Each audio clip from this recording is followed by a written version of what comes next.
Remember the budget and loan conversations we've been having on this show? Well, it's a developing story. Now, the People's Democratic Party, the PDP, has raised concerns about the 27.5 trillion Naira budget proposed by President Bola Tinubu for the 2024 fiscal year. The party has called on the National Assembly to reject the budget, citing alleged misappropriation of funds and the need for further investigation. That does sound familiar. Now, President Bola Tinubu had previously presented the 27.5 trillion Naira budget for the 2024 fiscal year to a joint session of the National Assembly.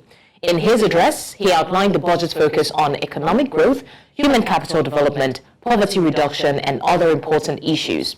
However, the Socio-Economic Rights and Accountability Project, SERAP, raised allegations of misappropriation as well and called for an investigation into the matter. The PDP's call for the rejection of budget raises important questions about the allocation and the utilization of funds, as well as investigations and the overall economic and social impact of the proposed budget. Well, to help us understand this development and to get a better perspective of this, we're now joined by Omotola, the CEO, Integrated Revenue Services Limited, and an economist from Abuja. Thank you so much, Mr. Omotola, for joining us. Thank you for having me. It's a pleasure. We also have joining us Alesta Wilcox, the former chairman, ICAN Lagos, and District Society, joining from Lagos as well. Thank you so much, Alesta Wilcox, for joining us. Thanks for having me. It's my pleasure. Thank you. It's a pleasure as well. And last but definitely not the least, we have Olalekan Anjolaiya, Lagos PDP Chieftain, joining us in Lagos. He will be joining us very shortly in the course of the conversation. But gentlemen, thank you once again for being with us. Now, going straight to the conversation, I'm going to start with, the entire issue that prompted PDP to raise these concerns. Alesta, I'm going to start with you. What are the issues that prompted these concerns in the first place?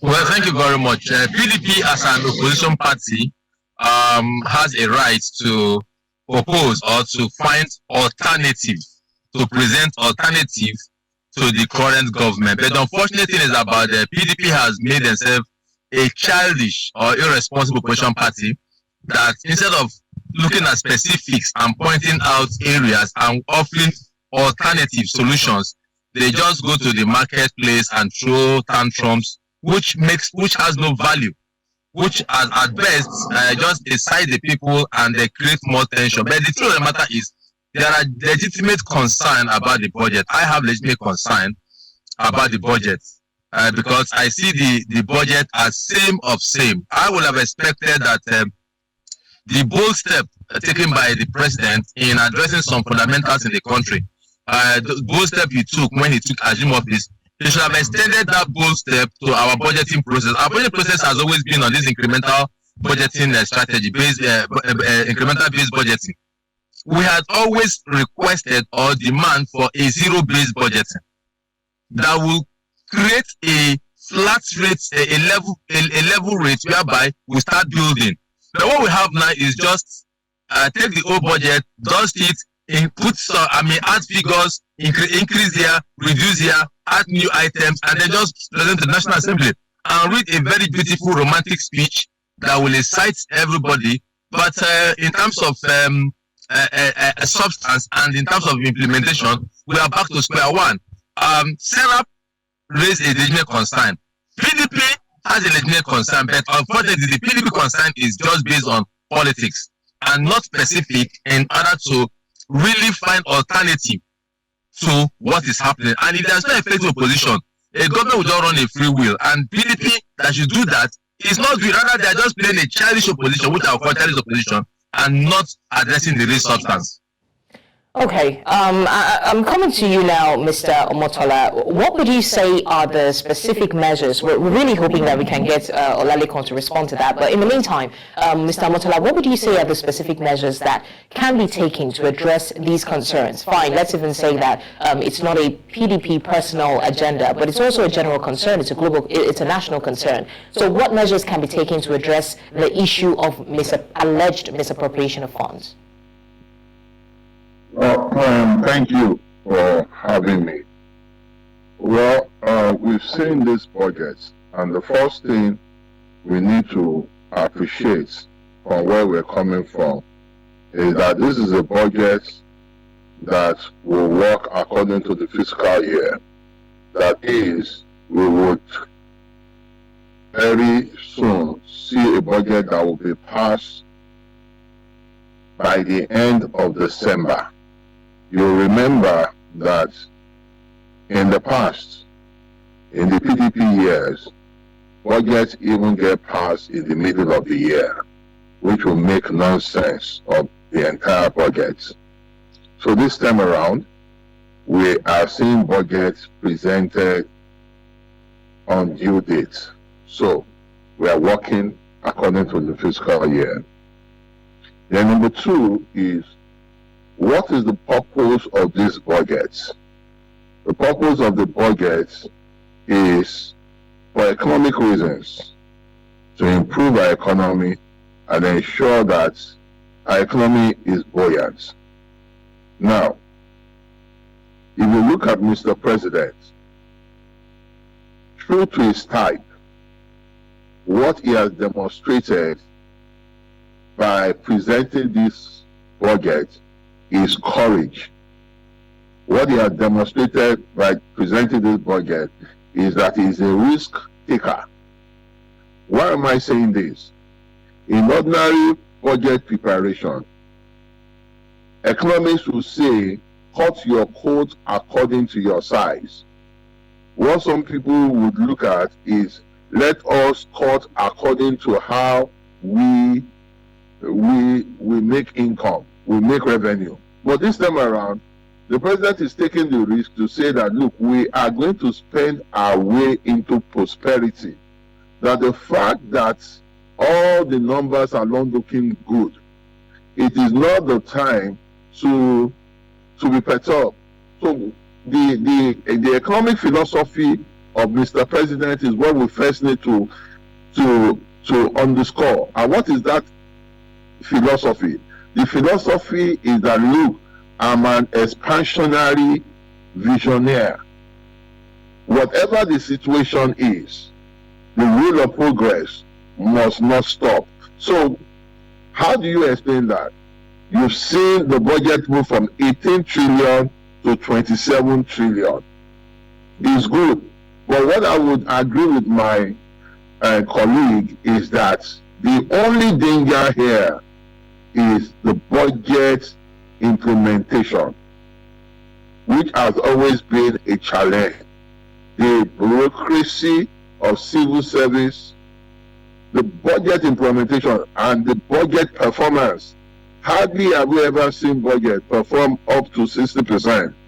So, but when you look at the entire budget, you will see that, look, this is one of the ways, not the only way, for us to challenge our economic problems and not be dumbfounded about it, but to look at it and believe that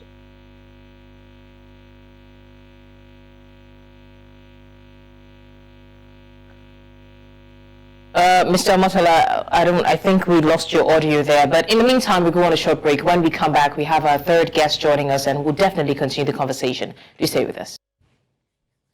Thanks for staying with us on VSA. We're still talking about the issue of budget, and the PDP recently asking that the presentation of the budget proposal by the president be rejected. And we have our third guest just joining us now, Olalekan Anjolaiya, the Lagos PDP Chieftain, joining from Lagos. And of course, we still have our existing guests, Mr. Omotola and Mr. Alesta Wilcox. Olalekan, thank you for joining us on the show. Yeah, thank you for having me. It's a pleasure. So I'm going to be starting with you because I really did want to get your opinion as to what prompted the PDP in the first place to challenge the budget and take it more personal, because some people will say that it's a national problem, it's not a PDP problem. So what exactly prompted the PDP to take action on that? Well, the budget that we have seen yesterday is a budget of flamboyance and, of course, wasteful spending of the APC.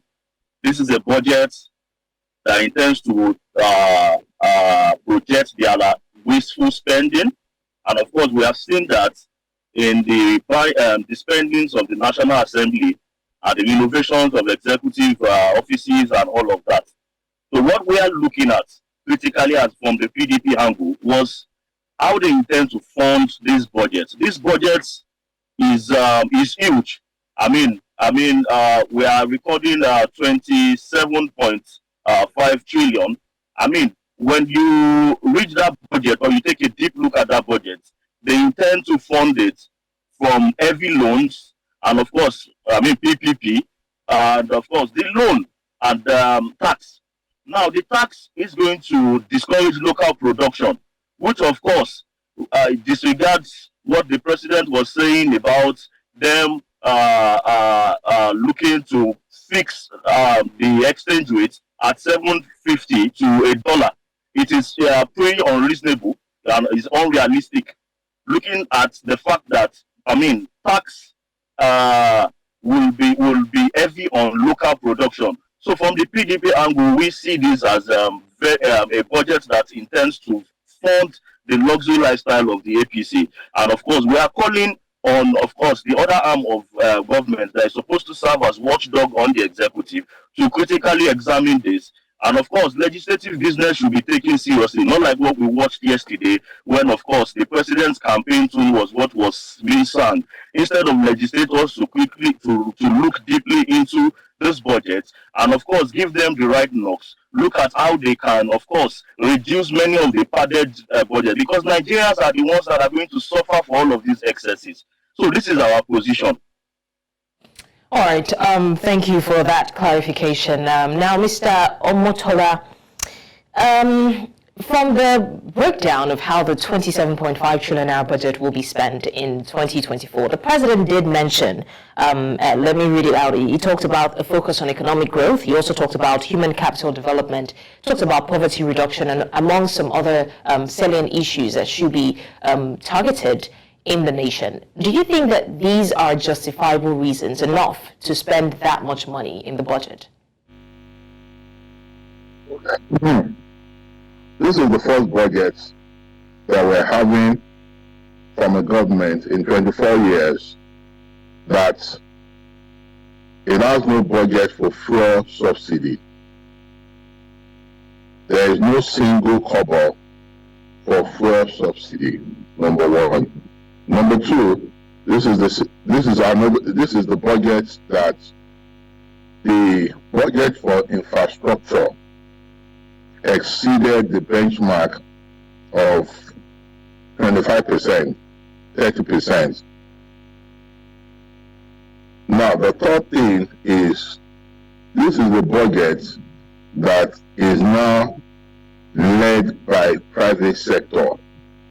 What the government is saying is that in as much as we know that infrastructure is important, we're going to allow the private sector to drive our infrastructure development.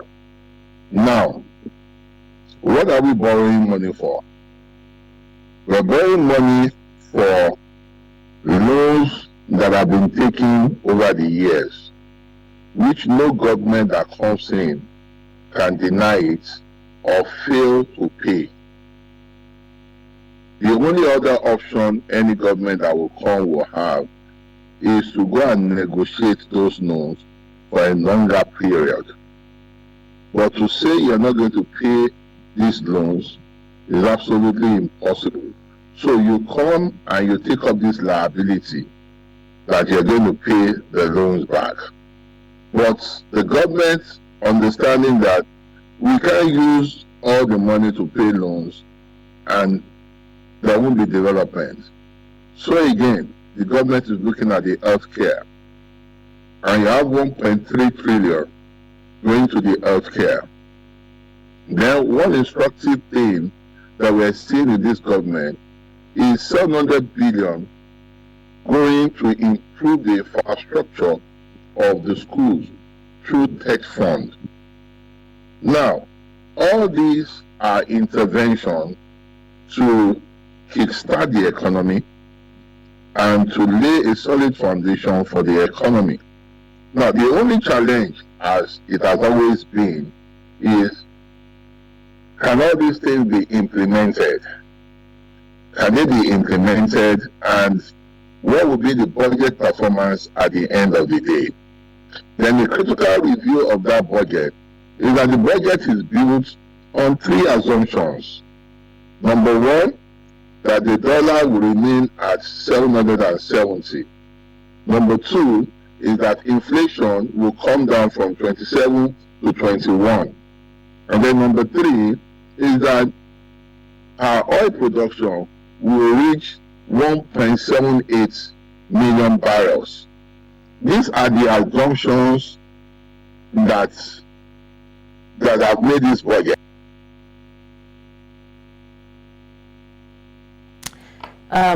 Okay, thank you very much, Mr. Omotola, for that. Now, Alesta, coming to you, how do you think going forward that the government can ensure transparency and accountability in management of funds? Because this is not the first time that we're hearing of cases of alleged mismanagement of fund, misappropriation. We're not prioritizing where we should be majoring on. We're minoring on issues that we should be majoring on, and we're majoring on issues we should be minoring on. So how do we ensure going forward that there is accountability in fund disbursement and utilization? Sincerely, I would have been tempted to do what the PDP is saying, if not the fact that they were more guilty of what they are trying to accuse the APC of. I'm not a member of any of the parties, but we saw entrenched corruption in our budgeting process right from the PDP era. That will bring to budget padding, cost of governance being off the roof. Look, we have a lot of laws that will check some of these things, especially the Public Procurement Act. It's a very veritable instrument that is supposed to check the abuses and corruption in the system. Look, the size of the budget, yes, I agree that as a developing country we need it. But you will discover that the corruption element, that is the padded element, which the PDP man talked about, is high. Cost of provision of service for government is high. Look, recently we are all shouting, why would National Assembly buy a car for about 150 or so million for a vehicle? I don't have a problem with them buying a vehicle. But you can be too sure that if you and I want to buy that vehicle as a private individual, we might buy that vehicle less than 100 million. But when it gets to government, the cost of delivering of any service is almost times 2. In Nigeria, it takes about 1 billion naira to build a kilometer of road. About 1 billion naira to build a kilometer of road, which is far above international standards, international average. So that is the aspect that is problematic for me. Yes, the president have a good intention. The president have a good plan. He's not the one that is going to implement the budget. The bureaucracy is one that is going to implement the budget. The civil service, the political heads, the MDAs, they are the ones going to implement the budget. Are they going to be honest in implementing the budget in the way it has been intended to? Or there will be this profligacy that you will have a contract, what do you call it now? Over invoicing. That is the hallmark of our national of our nation. That is the problem I have, and I don't have an issue with the plans, with the ideas laid forward, with all the beautiful assumptions. I don't have it. They are excellent. They are good. I must keep defending this country because I love this country so well. But when it comes to implementation, a lot of people have already lined up with their pockets, opening their pockets wide to cut their own share of when the contracts are supposed to be awarded. Now, if we have about 8.7 trillion as capital expenditure, for goodness sake, we are talking about 8.7 trillion as capital expenditure. If we are able to achieve 50% of this committed, especially in infrastructure development, we will go a long way. But of course, you will find that most of this money will be spent on consultancy, will be spent on drawing and all kinds of things. At the end of the day, you will not see anything that is worth near what has been expended. You are talking about education. You will spend money on education. You will fund the universities, the vice chancellors, the lecturers will eat the money. The brokers in the university will waste the money, go international trips, foreign trips, buy of cars and all kinds of ceremonies. You will not see the result. So this is the problem. How do we reform our national life? How do we all be on the same table with the president and those who are genuinely interested in this country, so that when we apply the funds are limited. When we are applying the funds, we know that these funds we are applying that it will give maximum benefit. Unfortunately, we will not see that. I don't see us seeing that. Except everyone will have become a born again overnight. Yes, the budget will come. We will see the money. The releases will be made. At the end of the day, we might just see one or two things on the ground. And it's not only by the federal government. We are talking about the federal government. What about the states? The states also control a chunk of our national resources. They receive money from the FAC. They have their own IGR. What do they do with it? Look, if all of us, if every structure of government works assiduously, eliminate corruption, which is the bane, eliminate over-invoicing, actually apply these resources directly to the purpose it is meant for, Nigeria will be 10 times more developed than we are today. But of course, unfortunately, the answer is no. Both the PDP at the state level, even when they were at national level, both the APC at the state level, for the past 8 years, we at national level, we have not seen that dedication. Yes, there are some differences. Yes, we can point to a few things, but what about the corrupt elements that is embedded in it? Can we eliminate that? Can we all eliminate that corrupt element or reduce it to a bearable minimum and apply the funds directly? The amount of money spent on education, which we are today, every day we cry education is not being funded. The amount of money spent on health, which we cry every day, it's not being, if those money were judiciously used in those purposes, it will not be the same story. Yeah. The same money at the teaching hospital, the CMDs will misappropriate the money and then they will shout, oh, we're not getting enough. Same the universities, the VCs and the bureaucrats will misappropriate the money and they will see shout there is no money. So all right, we need a national rebate as far as concerned, not just budgeting. All right, Alesta, thank you for that. Very quickly, I want to take Mr. Anjolaiya's response to that before we go on a short break. Mr. Anjolaiya, what do you have to say to what Mr. Alesta just said? You see, the question is, are our life better now than that in days of the PDP, right? The days when a dollar to a naira was 250 naira. The day where, of course,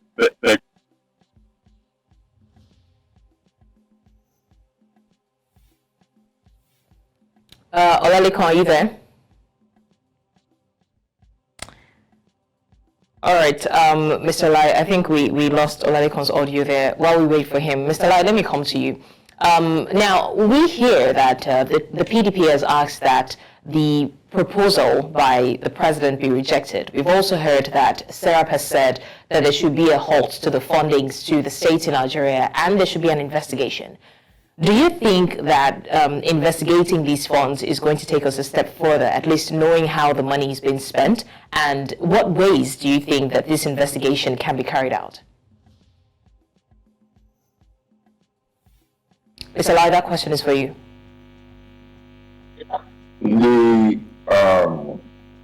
What this government did immediately the government came to power was to set up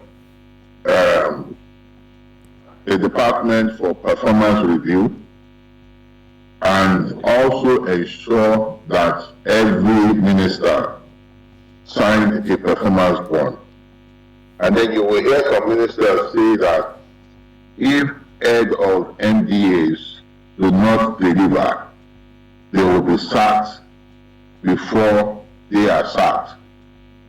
What that speaks to, it speaks to the fact that we must deliver. And if we are going to deliver, there must be accountability, there must be transparency, and business cannot continue as usual. I know that in the past, we've heard so many things, how promises were made, and at the end of the day, not so much was delivered. But you see, the dispensation that we have now is a very critical time that we cannot afford to be experimenting or to be giving out rhetorics. Anybody giving out rhetorics at this point is only deceiving himself or herself. There's work to be done. Nigerians are impatient. There's hunger in the land. there's insecurity. So for a government to not come and all it's just offering is for rhetoric, I don't think any serious government should do that.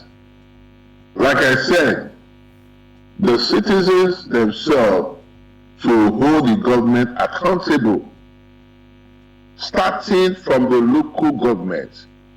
You see, this idea that we all feel that Mr. President is the one that will fix everything when we have 3 tiers of government. The budget from the federal government is just a drop in our GDP. When we scrutinize the local government, every local government today collects money on a monthly basis.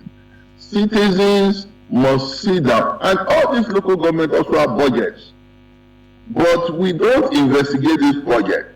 The same thing with the state government. It's a 3-tier government, but we all concentrate on the federal government. So my own take is that if this government must be accountable and transparent, citizens must rise up and begin to follow them line by line to make them accountable. That's the way it can happen. Right. Okay, back to you, Mr. Alesta. Now, if you were to, judging from your own point of view, looking at Nigeria from a vantage point, what would you say are our priority needs right now? So if you were to prioritize the budget, what aspects would you focus more on?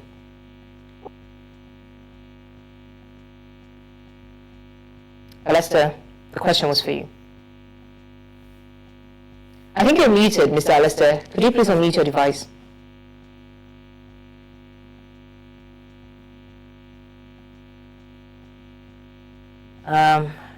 There seems to be a problem. We still can't get your audio.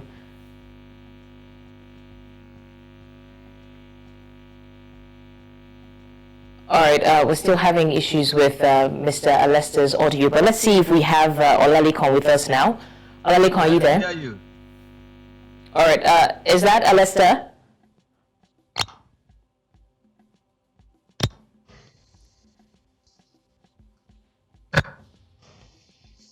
Olalekan, are you with us? Hello, can you hear me? Yes, please. Is this Alesta? Yes, can you hear me? Yes, we can hear you now.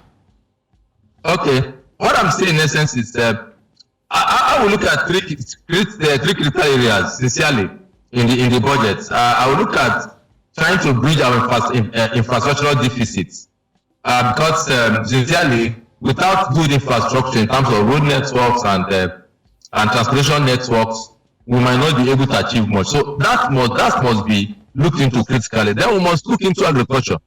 I've not looked at the budget, what percentage goes into, because our food security is threatened, and it is only when we invest more in agriculture and put more people into mechanized agriculture, living sufficient level and improving our agricultural potentials, and not only that, also having enough storage facilities and value-added agriculture. We cannot make progress because we keep having, when we talk about cost of living today, food cost of living is outrageous, and everybody can complain today because the prices of staple food is exorbitant in the market. And so how do we do that? Is to ensure that agriculture takes a very, very serious stage. Then we need to look at health.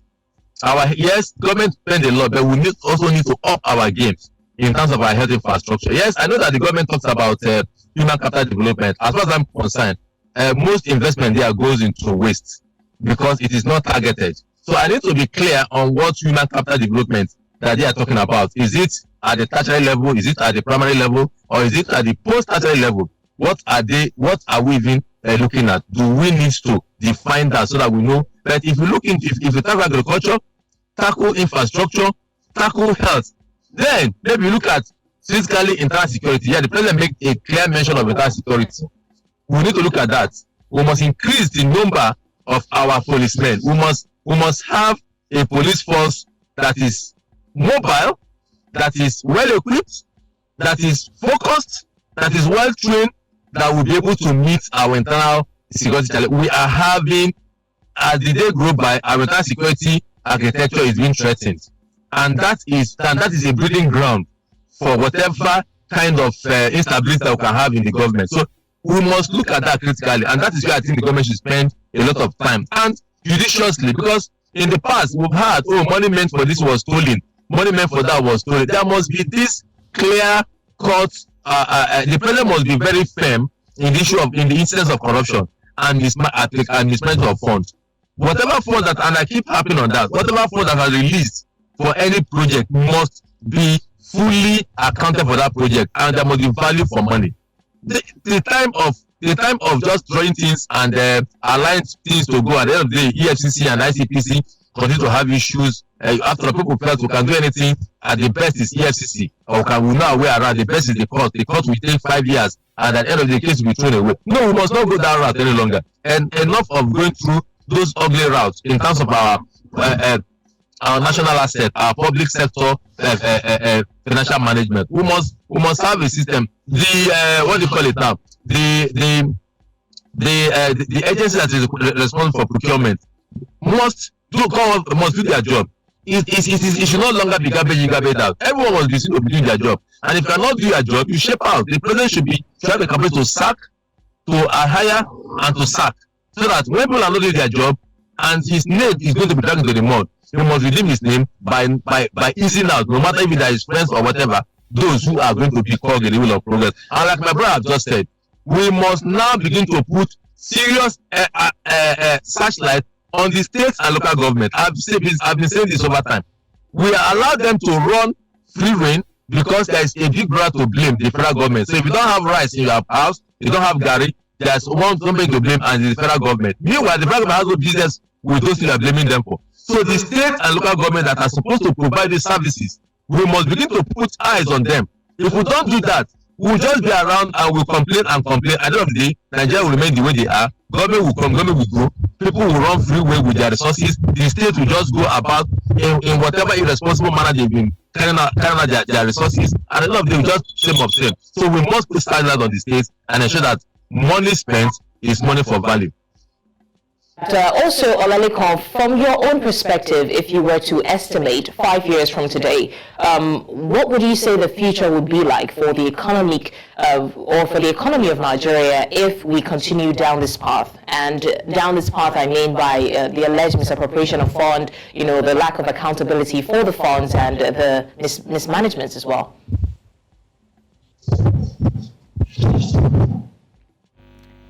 Olalekan, are you with us?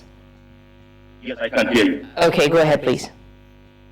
The future of our unborn generation will be mortgaged if we continue down this path. In the PDP, we have been shouting and clamoring that the cost of governance should be reduced. Right now, a whole lot of things is up there. I mean, the prices and the food inflation. Look at petroleum. Look at the exchange rates. As of yesterday, the exchange rate was about 1,140 Naira to $1. It has never been this bad. We need to look inward, and we are urging government, the President Bola Tinubu's government, to look inward. They need to cut down the excesses of government. We are urging other arms of government to be watchdog, to be vigilant over the excesses of the executive. We cannot continue with this flamboyance, where, of course, the son of the president is riding on, of course, the presidential jets on the costs of Nigerians paying this tax heavily. Look at this budget of 27.5 trillion. It will be heavily funded with tax. The tax rate, of course, will increase, which, of course, will discourage local production. How then will our Naira be competitive? How then are we able to say, okay, we want to have a good economy? You understand? In response to Mr. Alesta, when he was talking about the PDP being same of the same, I mean, Nigerians today would prefer to have the PDP back in government, because under the PDP, life was very much easier. A bag of rice was about 8,000 Naira. That time, agriculture was A1. And you can see the testament with Akinwumi Adesina and his appointment with African Development Bank. Right? Nigeria was, the largest producer of cassava. We were looking inward. We were encouraging local production. We were giving fertilizers. ever since the Bola Tinubu administration came in, you wouldn't hear anything about, of course, encouraging local production. This is the way we can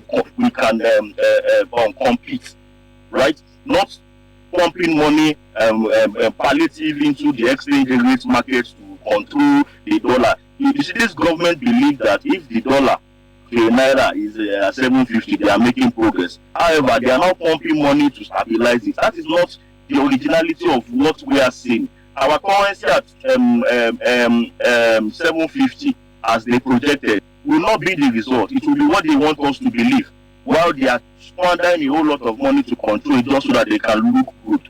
This government has promised us a lot. The campaign is over. Paying on your mandate, we shall stand in of course, the arm of government, where laws are supposed to be made, where we are supposed to, of course, look at this budget and, of course, question the presidency and ask them, why is this budget really so padded? Because all of these things are at the expenses of Nigerians. So we are calling on opposition. We cannot sit and watch this government destroy the future of Nigerians, because at the end of the day, in the next 5 years, I pray that we still have a country, because the way we are going, we are spending excessively, we are taking loans, and of course, there is no real genuine economic agenda towards repayment, towards stabilizing our economy. It is sad, and I must say. So we must look inward. We must have to do things right. We must have cut the excesses of government, the cost of government. We must have to cut it, and of course, downsize the offices. You can see one person having multiple SA special advisors here.